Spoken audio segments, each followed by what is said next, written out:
Hi, hello fifth grade. How are you today? I hope you guys are doing well. Uh, Keeping up on your studies, reading the Hatchets, getting along with all your family. That's probably the hardest part. Last week it wasn't so hard, but this week, man, we're tired of each other here at the Masson house and kind of stepping on each other's toes a little bit. And it's like learning how to get along all over again because we're together so much. I'm not used to that. Used to be you kind of got away from each other for a while, especially when we were at school and work. But now it's like everything's all together in the same house, so you just have to try our best to get along. So I hope that you're doing the same thing and that you guys are keeping up on things and getting along okay. I want to do this video. This is video about Hatchet chapters 6 and 7, but I also want to go over the study guide pages that I had you do before based on chapters 1 and 5. So the first thing I want you to do is get your study guide out. Okay? And then we're going to go and we're going to look at page 9, this list. I kind of glanced over it. A couple of you, it was just a mess and I couldn't make any sense of it. But I wanted to make sure that you had written down every little thing that he had available. And you're supposed to speculate and predict how he might be able to use those items. And it looks like most of you didn't go that step and do that step further. So I'm going to give you the list, a couple suggestions on some of the items. But I want you to actually think, if you were trapped in the wilderness and these were the things that you had available to you, how would you utilize them? What's useful and what is not useful? Because like the change, for example, the 62 cents in coins, probably useless. What's he going to do with that? Except maybe like if you had a slingshot and he could use them as ammunition, I guess. I also wrote down that he had a billfold. And now a billfold is another word. It's an old-fashioned word for wallet. So it would have been one of those wallets that opens and closes. That's why they call it a billfold, because you put your bills in there and then it folds. But we don't call them anymore. We call it wallet. So it's just a wallet with a $20 bill. Now, the wallet, I don't know. What's it going to be useful? It's made out of leather. He might be able to use the fabric for something. It could hold things for him, perhaps. The $20 bill, he's not buying anything with it. Maybe it would light on fire, perhaps. Yeah, and you could use it to write things down, but he doesn't have a pen. He does have some little scraps of paper, again, which would probably be kindling. His belt, his leather belt, you should have that. He has the hatchet and the case that the hatchet came in, which is probably his most useful tool. He can use that to chop wood, to cut things down, to defend himself. Then he has the jacket, which you probably read when you read when you read the chapter, look, the berry chapter, you can see that he used the jacket to carry things. So that's one of the uses. He also uses the jacket to shield himself from all the bugs and mosquitoes. Now they call it a windbreaker because of the material. It's like a silky, slippery sort of material that breaks the wind. The wind doesn't penetrate through it. Some of you might have jackets that are made out of this material, and I can't think of like the name of it, but it's not like cotton. It's not a fabric that the wind would breathe through. They call it a windbreaker because the wind doesn't go through it, but it's a very lightweight material. So it's not like a warm coat. It's a light spring jacket. Um, and then he has his socks and underwear, shoes. And one of the key things that I added was that along with those shoes come shoelaces. And those shoelaces are probably one of the more useful items besides a hatchet, at least in my mind, because you could use it to tie things, to rope, as a form of rope or string or something. And he has jeans. Now the jeans are also useful because they're very heavy fabric. So think of how he might be able to use the fabric from the jeans, perhaps other than wearing it. And that's the same with like his t-shirt. Um, how can he use this fabric in a way that'll actually help him? Or perhaps he just needs to keep it and use it to shelter his own body and protect his body from the elements. So go back to your list. Make sure you have some make sure you have some guesses on how he can use these items, okay? So then I want to look at page 10, the next page, where you're responding to some questions. So, how did you react to Brian's thoughts and actions? And did you think he was sensible or unreasonable? Now, this is your opinion. So, I don't really want to give you like an answer to this one because it's simply your opinion. What did you think? Did you think that he was being responsible or not? Um, Personally, well, I guess maybe I will tell you a little bit of what I think, but I feel like as far as making himself a shelter and being careful about the water he drinks and things like that, he was being very responsible. But like when he was in the plane and he wasted all that time when he could have probably landed more safely if he had just done it. So perhaps that was a little bit irresponsible. Um, he allowed himself to fly way off course, and if he would have landed himself, crash landed more quickly, then perhaps it would have went better for him. It's hard to say, but that's my opinion. You can leave yours in the comments if you would like to. It'd be nice if we could get a little bit of discussion going. I think I'm making it now so that you guys can comment on these videos. So it'd be kind of nice if we could get a little bit of like a talk going, maybe some conversation like we would have had in class. I am thinking, I've been looking into perhaps downloading Zoom and trying that. My son's pastor's been doing it, some of the other teachers are doing it. And if we do the Zoom, we can actually like talk to each other. Like we'll be able to see everybody on the screen. So, give me your thoughts on that. If you think that's something that you'd be willing to do, if we set up a meeting time and said, hey, meet me on Zoom. I'm not sure how it works yet. I don't know how we get all in the same call, but I'd be willing to learn if you guys are willing to try it too. Anyways, that was off topic, but it's important. Okay, so number one then on page 10 is why is Brian visiting his father in Canada? Well, it's because of the divorce, and it was visiting um, the visitation rights. A lot of people whose parents are divorced and their parents live far away, this is how it works, is that you spend your vacations with the one parent and your time in school with the other parent. My sister has this arrangement because her ex lives in Tennessee and we live in Pennsylvania. So she gets her kids for like Easter break, Christmas break, and over the summer. Other households of divorce, when the parents are closer, oftentimes it's like weekends. The kids will go stay with the other parent or every other weekend or something like that. My parents were divorced. I went every other weekend to my mom's house because she lived right down the road. Now, my little sister, they shared custody, and she would spend 1 week living with my mom and 1 week living with my dad. Eventually, she stopped doing that because it got kind of hard for her to kind of boomerang that much. But they lived in the same school district, and they literally were in the same apartment complex. So that made it a lot easier for us to visit both of our parents. But I didn't really like it, like going to visit my mom. I lived with my dad full time and I went to visit with my mom. But it's hard because you're going to a whole different household with a different set of rules and a different lifestyle. And so it was a challenge. I'm trying to move this.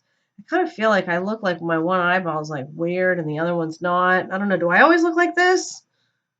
This eye looks dark and big and this one looks small and light. I don't know. It's weird. It's bothering me because I can see myself. I also have to mention that I'm having a hard time watching my own videos because I don't like the sound of my own voice. Sorry. I'm so sorry, but I just don't. I know. Isn't it funny? Like you guys should try that. Try recording yourself and listen to your own voice and you'd be surprised because you don't sound like you do in your own head. Anyways, off topic. Okay. So how does Brian feel about his mother? Now, he's upset at his mother, I would assume, because he feels like the divorce is her fault because she was with another man, which you're not supposed to do. Okay? So then what's Brian's plan for lighting the plane, and what conclusions can you draw about Brian from his actions? His plan is to glide down and land in a lake because he feels like his chances of survival are better if he lands in the water than in the trees, which he's probably right about that. And that was a good idea. But what does he do? He wastes time trying to work out the radio, and then at some point he throws up, and you can just tell that he's scared and he doesn't really want to do it. Can't blame him. I wouldn't want to crash either if there was any alternative, you know? So number 3, what lessons does Brian recall from Mr. Purpose? There's a lot of lessons, but the big thing is where he says you are your own resource, and Purpose also explains that you need to utilize everything available to you. So that's when Brian decides to take stock in everything, and do not forget that he is his own resource and he needs to use his brain. So that was chapter 10. Now, page 10. Page 11. Sometimes Brian's thoughts go back to an earlier time when he was with his mother. So what effects do these breaks have on the story? Well, one thing is it sort of drives the plot. It lets us know what he's thinking and how he's feeling. Gives us insight into Brian's thoughts and feelings and his history and his motivations. It also sort of breaks up the monotony of all the being in the wilderness kind of thing and like switches up the story a little bit. But really, it just gives us this background. It adds to the story a whole different element because it gives us an insight into this secondary conflict that Brian has. Because, of course, the main conflict is man versus nature, right? Because here we have Brian has to survive in nature. But he also has this internal conflict that's going on with himself and his frustration with his parents and especially his mother, because he doesn't feel like she has necessarily behaved appropriately and it wrecked his entire life. So, and he's keeping this secret. I think the interesting thing is he keeps calling it his secret. So he knows, but his mom doesn't know that he knows, and his dad doesn't know that he knows. So he has this conflict inside of him because he knows information that really, as a child, he probably shouldn't know. It's too much information. And he doesn't know how, he's processing. He's still processing this. Everything's really fresh in his mind. So number 5, are Brian's reactions to the pilot death and the crash realistic? Does Brian seem like a real 13-year-old? This is your opinion. I was convinced. The fact that he was scared to crash, the fact that it made him sick and he was disgusted and didn't even want to touch the pilot to get the radio. That's how I would feel. And I'm not even 13. I'm a grown adult. And I still wouldn't want to touch a dead person's body if I don't know. I just wouldn't want to. That's why I'm a teacher, not a nurse or a doctor. Stuff like that grosses me out. That's why morticians get paid so much money. If you are okay with working with dead people, you can make a lot of money off of it because not everybody can handle that. So I thought that it was pretty realistic. Now, there's some parts where maybe you thought that he acted a little bit more mature or less mature than he could have. So that's your opinion again. There's no right or wrong answers. All right. So then I had you write a little paragraph. I'm not going to go into whole big detail about those, but you're supposed to choose one of 2 questions of the literature and writing. And this was basically to get you doing some practice of writing a good, solid paragraph with a topic sentence, details, and a conclusion sentence, and supporting your thoughts and ideas. So now we're going to go over the guided reading for chapters 6 and 7. So you're going to go to page 12 now. We're on page 12. I hope that you ended up numbering your study guide, Logan. I know that you were absent the day that we did that. So if you're confused by the page numbers I keep throwing out, what you need to do is go through your study guide and label them. So the page that has the crash tally on it, label 1. And then Meet Gary Paulson is number 2. And then the next page introducing the novel is number 3. And then keep numbering each page that way because I combined 2 study guides into one here. Which incidentally, that reminds me, I hope that you're keeping track of your crash tally because at this point, a few days have passed. So keep marking your each time he goes to sleep and wakes up, you should be marking a day off. Okay? All right, so here we are, chapter 6. So I'm just going to kind of go over the guided reading and make sure that you have the right things in the blanks. Now, some of these, I felt like you could have more than one answer. Some of them, there's more than one answer, but And then there was one part where it didn't seem like it followed the book, which sort of frustrated me. So I might have to try and edit that. But chapter 6, number 1. When thinking about the type of shelter that he was going to build, Brian decided on a lean-to. Now they call it a lean-to because it literally leans on something. A lean-to is probably the easiest shelter to make because you don't have to build the structure of an entire house. What he's thinking is he's going to find an edge of a cliff, like say this is a cliff, and then he's just going to lean something up against it, and then he'll have like a little sort of tent. My boys have built these in the backyard, little lean-to forts, using like cardboard boxes and things, and they build them up against the wall, and it's just like a little, it leans. The wall is leaning. It's not a real secure necessarily shelter, and he ends up finding something a lot better.